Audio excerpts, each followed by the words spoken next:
My name is owomugasho, the DOP for the short film Step On. At the same time, I was behind the color grading of what you'll be seeing. And I'm a fine artist, photographer, filmmaker. I have actually been on sets, but not physically, because I remember the first time I was on a set was through the screen itself. It's funny how it is, being on a set but you're not there. So how does this happen? The fantasies we live. So I think it all comes down to why do I get the love of being on set. I used to watch movies when I was a kid, and there is that time, all of us when we're kids, when we watch a movie and you feel it's real. But in the real sense, there are people behind it, people making it. But when you grow up, or as you grow up, there is when you start now feeling that there are some certain parts that they're doing and they don't come off as realistic. So that's when you decide to venture in, how does that happen? So before I come on this set, I come from a background whereby I have always been very curious of how do they do this? How do they get to do this? So I have been spending almost like all my time watching behind scenes of movie sets and all that. So having that little background brings me to dive in and try to do enough research as much as I could do, being able to lead me to this set we're on. And the entire experience was shocking. And when you're on set, sometimes these things you do, or maybe these tasks you do, and you're like, will they come out? But probably until you see them happen, you not know they'll happen. So my experience was really marvelous, and I have to say that it was one of a kind. My biggest fear was not getting exactly what I wanted. That is in terms of where I point the camera. One of my biggest weaknesses, I don't know if it's a weakness, it's the weakness of wanting to be perfect on everything I do. So meaning that by the time I get the camera in that angle, or maybe in that frame, or in that direction, I want to have the best of it. So the fear of not being comfortable with what is maybe what I've shot, maybe what I'm going to get, that fear of the unknowing, like you point the camera there, but your heart is telling you, will it really come out? Then you have to, push yourself through that fear and see what comes out. So that's like one of the biggest fears that I had the entire shoot, but being able to overcome it and going head on, it was one of the things that was really worth doing.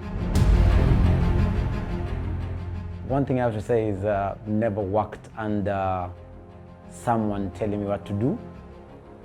In a way that most of the times when I have projects that I'm doing, I normally drive myself. But this time around, having someone to guide me through was actually very relieving, because I felt like I had to only concentrate on one thing, that was the camera, where it was looking, the shots I was getting. So working with director Isaac was one of those things that really made me feel like everyone needs someone to work with. Like you can never pull off something alone, because I felt like most of the times things that I would have maybe gone different direction, like you find yourself you're in the right direction because the director is really guiding or helping you with the right vision they had.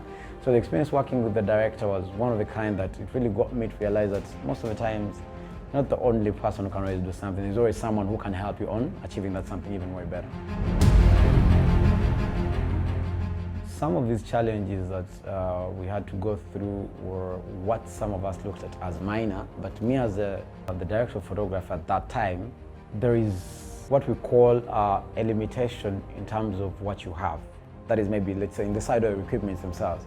Because getting equipment can be like on a very high budget, especially when you're shooting a movie.